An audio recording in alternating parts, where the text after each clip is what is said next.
Welcome to your home with Alicia Smith, presented by F&S Building Innovations. Sometimes you just don't like the aesthetic of your house. You want a whole new style.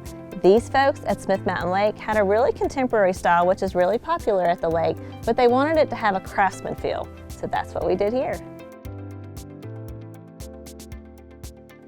This home originally had a 2-car detached garage. We demoed that completely and started over with this 2,000 square foot addition.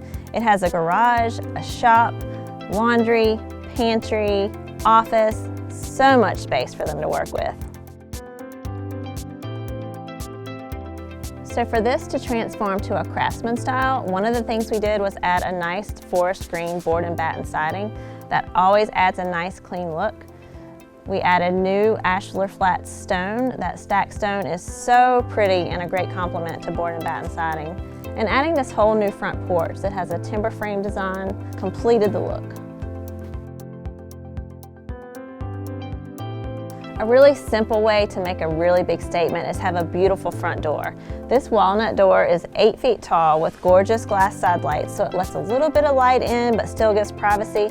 And just look at it, it's beautiful. In order to help convert this to a true craftsman style from the lake side, in addition to the front side, we added this dormer in the living room, and it's a true dormer, so it added that great cathedral space on the inside and it made a drastic difference on the outside. So if you're thinking about a renovation, whether it's exterior updates or gutting the whole inside of your house, maybe you just need a kitchen or a bath or a deck. Call the F&S Building Innovations Team. We can help you from design to completion.